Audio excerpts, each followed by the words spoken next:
네, 안녕하세요. 설환혁입니다. 다들 한 주 잘 보내고 계시죠? 최근 증시 흐름과 자산시장의 움직임을 보면 미국 경기가 하락하는 침체의 움직임을 계속 볼 수가 있어요.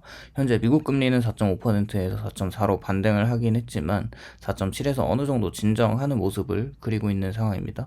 노동지표 발표 이후에 실업률이 올라갔고 임금 상승률이 내려가면서 앞으로 노동시장이 둔화하는 여지가 반영되면서 금리나 1회가 2회로 올라가는 것을 프라이싱한 금리 움직임이기도 한 것 같습니다.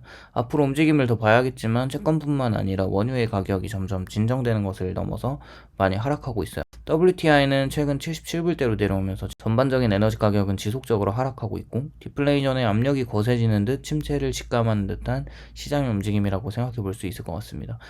그렇게 채권금리의 움직임에 포인트를 둬야 하고 연준과 재무부의 바이백의 양이 너무 작긴 하지만 이런 부분들도 긍정적으로 영향을 미치고 있을 것 같긴 하죠. 사실 보통 금리가 내려가면 주가는 올라가는 반대 방향으로 움직이던 시장이 좀 바뀌었습니다. 금리가 내려가면서 주가도 내려가는 모습인데요. 최근 시티그룹에서 발표한 K자형 소비 패턴을 말하고 있어요. 그렇게 현재 미국인들의 초과저축은 고갈되었고 생각을 해보면 지갑에 여유가 없는 상황에서 물가는 내려가지 않고 계속 YOY 대비해서 3% 이상씩 계속 올라가기 때문에 서민들은 지갑을 닫았죠. 그렇게 서민들의 음식이라고 하는 맥도날드 가격 자체가 너무 올라서 더 이상 맥도날드에 안 가고 있는 상황이고 스타벅스는 좀 애매하게 필수 소비재 쪽인데 또 커피 가격은 계속 높아지는 스타벅스도 매출이 급감하고 있는 상황을 보면 서비스 PMI에서 확인할 수 있듯이 물가는 증가하는데 서비스 산업은 침체가 되고 있고 또 소비 심리도 위축되는 것을 보면 물가 상승으로 인한 소비 지표는 증가하는 것처럼 볼 수 있지만 시티그룹에서 설명하는 것은 고소득층과 저소득층의 소비 패턴이 달라서 그렇다고 말하죠.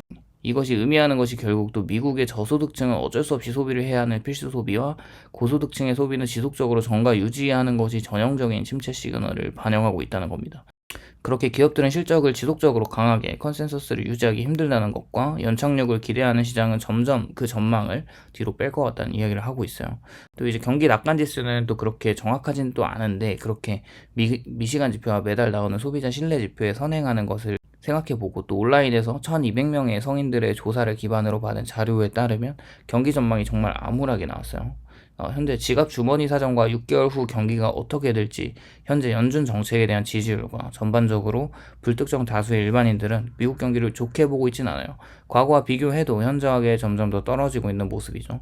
그리고 그와 반대로 증시는 연일에 상승하고 있는 모습을 유동성과 관련해서 증시의 조정이 더 나와야 한다는 이야기가 있습니다. 역사적으로 유동성이 줄면 증시가 줄어들고 QT 기간 대비해서 증시의 다이버넌스가 확연하게 드러나고 있는 상황을 볼 수가 있는데 우선 파란 선이 미국 증시이고 빨간 선이 유동성이라고 볼 수가 있는데 이 다이버넌스 구간이 의미하는 것이 현재 AI와 금리 인하를 반영하면서 증시가 상승하는 것과 미 대선으로 인한 재무부 유동성 공급을 기대하는 시장을 생각해 볼 수가 있겠고 그렇게 증시가 더 올라갈 수도 있겠지만 현재 멀티플이나 기업들의 영업이익들을 고려했을 때 고평가임은 분명하고 어느 정도 S&P 주가가 내려와줘야 적정 멀티플에 수렴한다는 것이죠.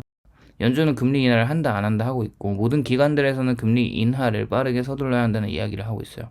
선행 지표들이 망가지고 있어서 침체를 불안해하는 기관들과 전망은 결국 물가가 점점 가파르게 잡힐 수도 있다는 이야기를 하면서 미국 국채를 사야 한다는 콜링을 하고 있고 물론 부채가 너무 높은 미국 재무부로 인한 국채 금리를 더 올려야 한다는 작용단들이 있지만 침체라는 대전제 앞에서는 국채 가격이 올라갈 수밖에 없는 생각으로 가격이 쌀 때 장기 채권을 사는 것도 괜찮은 투자 방법으로 요즘 이야기가 다시 나오고 있어요. 반면에 카시가리 같은 연준의 초극단 매파이어는 금리 인상을 배제하지 않는다고는 하는데 사실 물가가 더 상방으로 급격히 튀지 않는 이상 지금 실질 금리는 물가를 압력하기에 충분하다고 여겨진다고 생각하고 있고 그렇게 생각해보면 고금리가 1년 이상 이어지고 있는 시점에서 섣불리 금리 인상을 단행하기에는 시기가 더 필요할 것 같고 노동지표가 계속 둔화되면서 개인적으로 물가지표에 큰 영향을 미치는 서비스 물가는 둔화하는 게 시간 문제라고 생각하고 있어요. 우선 경기 침체를 반영하는 요소들이 많습니다.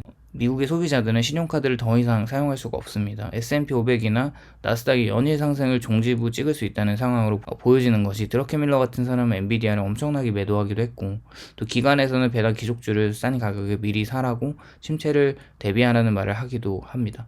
이렇게 개인적인 생각은 저도 점점 지속적인 침체 압력을 받을 수밖에 없는 미국 증시라고 생각을 하고 있어요. 뭔가 어쩔 수 없이 금리 인하를 언젠가 할 수밖에 없는 상황을 버텨나가다가 금리가 뚝뚝 떨어지지 않을까 생각을 하고 있습니다. 오늘도 시청해주셔서 감사드리고요. 도움이 되셨다면 좋아요와 구독을 부탁드립니다. 감사합니다.